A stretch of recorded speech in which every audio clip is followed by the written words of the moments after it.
ചിലപ്പോഴെങ്കിലും നമ്മൾ അറിയാതെ ഓർക്കാറുണ്ട് VS ഉണ്ടായിരുന്നെങ്കിലും ചില പ്രത്യേകമായിട്ടുള്ള രാഷ്ട്രീയ സാഹചര്യങ്ങൾ വരുമ്പോൾ കമ്മ്യൂണിസ്റ്റ് പാർട്ടിക്കെതിരെ കഴിഞ്ഞൊരു വർഷക്കാലത്തിനിടയിൽ നടന്നിട്ടുള്ള ആക്രമണങ്ങളും ഒക്കെ വരുമ്പോൾ ചില സന്ദർഭങ്ങളെങ്കിലും നമ്മൾ അറിയാതെ ഓർത്തു പോകാറുണ്ട്. VS ഉണ്ടായിരുന്നെങ്കിൽ എത്ര നന്നായിരുന്നേനെ, VS ആ പ്രശ്നത്തിൽ ഒരു നിലപാട് പറഞ്ഞാൽ കേരളത്തിൻ്റെ രാഷ്ട്രീയമാകെ മാറി മറിയുമായിരുന്നല്ലോ എന്നൊക്കെ ചിന്തിച്ചു പോകുന്നതായിട്ടുള്ള ഘട്ടങ്ങൾ നമ്മുടെ കഴിഞ്ഞൊരു വർഷക്കാലത്ത് നമ്മുടെ ജീവിതത്തിനിടയിൽ, രാഷ്ട്രീയ ജീവിതത്തിനിടയിൽ നമുക്ക് തോന്നിയിട്ടുണ്ട്, അല്ലെങ്കിൽ അങ്ങനെ നമുക്ക് പലപ്പോഴും അനുഭവവേദ്യമായിട്ടുണ്ട്. VSനെ അദ്ദേഹത്തിൻ്റെ 1ാം ചരമവാർഷിക ദിനത്തിൽ നമ്മളിന്ന് സ്മരിക്കുമ്പോൾ ഇവിടെ സഖാവ് പറഞ്ഞതുപോലെ കേരളത്തിലെ കമ്മ്യൂണിസ്റ്റ് പാർട്ടി, വിശേഷിച്ച് communist party of India Marxist കെട്ടിപ്പടുക്കുന്നതിന് വേണ്ടി ഒരുപാട് ത്യാഗം സഹിച്ച നേതാക്കന്മാരുടെയും പ്രവർത്തകന്മാരുടെയും വലിയൊരു നിര നമുക്ക് കാണാൻ വേണ്ടി സാധിക്കും.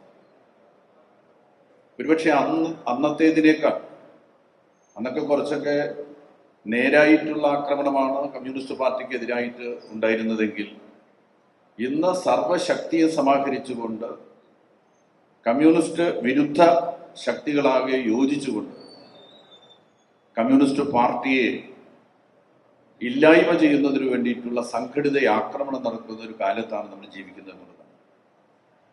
1939 കമ്മ്യൂണിസ്റ്റ് പാർട്ടി രൂപീകരിക്കുകയും അതിനുശേഷം 2026 വരെയുള്ള ദീർഘകാലത്തെ നമ്മുടെ പാർട്ടിയുടെ ചരിത്രം പരിശോധിച്ച് നോക്കുമ്പോൾ നമുക്ക് കാണാൻ വേണ്ടി കഴിയുന്നൊരു കാര്യം അത് തന്നെയാണ്. കനത്ത വെല്ലുവിളികളെയും കനത്ത ആക്രമണങ്ങളെയും നമ്മുടെ മഹത്തായിട്ടുള്ള പ്രസ്ഥാനത്തിന് നേരിടേണ്ടി വരുന്നു എന്നുള്ളതാണ്. ഇപ്പോൾ തന്നെ 2026 നടന്നതായിട്ടുള്ള തെരഞ്ഞെടുപ്പ് ഫലം നമ്മെ ബോധ്യപ്പെടുത്തുന്ന ഒരു കാര്യം അതാണ്.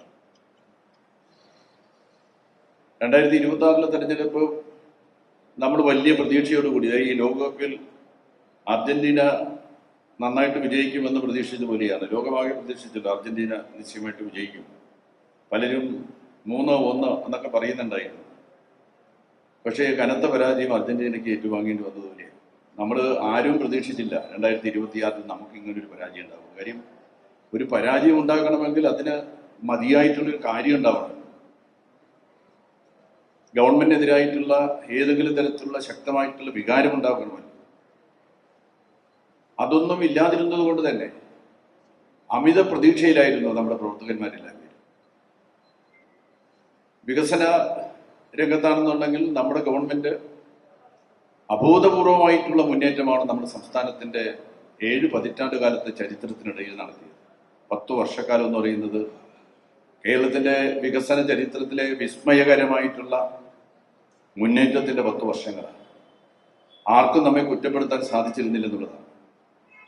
വർഷങ്ങളായി മുടങ്ങിക്കിടന്ന, നടക്കില്ല എന്ന് കരുതിയ വൻ പദ്ധതികൾക്ക് തന്നെ ആ പദ്ധതികൾ നടപ്പാക്കിക്കൊണ്ട് നമ്മൾ ശ്രമിച്ചാൽ നമുക്കൊന്നും അന്യമല്ല എന്ന് ലോകത്തെ ബോധ്യപ്പെടുത്താൻ വികസന പ്രവർത്തനങ്ങളുടെ കാര്യത്തിൽ നമുക്ക് സാധിച്ചു. നിങ്ങൾ ഓർക്കുന്നുണ്ടാവും, ഏതാണ്ട് ഒരു വർഷക്കാലത്തിലധികം നീണ്ടുനിന്ന വിഴിഞ്ഞം പദ്ധതിക്ക് വേണ്ടിയിട്ടുള്ള നമ്മുടെ സമരം. SRPയും ആ സമര കേന്ദ്രത്തിൽ പല സന്ദർഭങ്ങളിലും വന്നുപോയിട്ടുണ്ട്. ഇന്നത്തെ പ്രതിപക്ഷ നേതാവ്, പഴയ മുഖ്യമന്ത്രി, അദ്ദേഹമായിരുന്നു വിഴിഞ്ഞം പദ്ധതി നടപ്പിലാക്കണമെന്ന് ആവശ്യപ്പെട്ടുകൊണ്ട് ഇടതുപക്ഷ മുന്നണിയുടെ നേതൃത്വത്തിൽ, നമ്മുടെ പാർട്ടി തന്നെയാണ് അതിന് നേതൃത്വം കൊടുത്തത്, നടത്തിയ സുദീർഘമായിട്ടുള്ള സമരം. ആ സമരത്തിൻ്റെ എല്ലാം ആത്യന്തികമായിട്ടുള്ള ഫലമായിരുന്നു 2016 ഗവൺമെന്റിന്റെ വിഴിഞ്ഞം പദ്ധതിക്ക് വേണ്ടിയിട്ടുള്ള ഇടപെടൽ എന്ന് പറയുന്നത്. ഇങ്ങനൊരു ഗവൺമെന്റ് ഇല്ലായിരുന്നുവെങ്കിൽ വിഴിഞ്ഞം പദ്ധതി വരില്ലായിരുന്നു എന്നുള്ള കാര്യത്തിൽ ആർക്കും തന്നെ സംശയം ഉണ്ടാവില്ല. വിഴിഞ്ഞം പദ്ധതി കേരളത്തിന്റെ സാമ്പത്തിക വളർച്ചയുടെ അടിസ്ഥാന ശിലയായി ഭാവിയിൽ മാറാൻ വേണ്ടി പോവുകയാണ്. ഇപ്പൊ തന്നെ ആ മാറ്റം ദൃശ്യമായി തുടങ്ങിയിട്ടുണ്ട്. ആ വിഴിഞ്ഞ പദ്ധതിയുടെ കാര്യമായിരുന്നാൽ, ദേശീയപാത നിർമ്മാണത്തിന്റെ കാര്യമായിരുന്നാൽ, എണ്ണമറ്റ, ഞാനതിന്റെ വിശദാംശങ്ങളിലേക്ക് പോയല്ല, നമ്മളെല്ലാം ധാരാളമായിട്ട് കഴിഞ്ഞ 10 വർഷക്കാലം ചർച്ച ചെയ്ത വിഷയമായതുകൊണ്ട് ഓർമ്മിപ്പിച്ചു എന്നുള്ള മാത്രമേ. ആർക്കും ഒരു പരാതി ഉണ്ടായിരുന്നില്ല പിണറായി വിജയൻ എന്ന കരുത്തനായിട്ടുള്ള ഒരു മുഖ്യമന്ത്രി നമ്മുടെ സംസ്ഥാനത്ത് ഉണ്ടായിരുന്നില്ല എങ്കിൽ ഈ നിലച്ചുപോയ ഒരു പദ്ധതിയും പുനരുജ്ജീവനം നേടുമായിരുന്നില്ല എന്ന് ഉറപ്പുള്ളവരാണ് മലയാളികളായിട്ടുള്ളത്.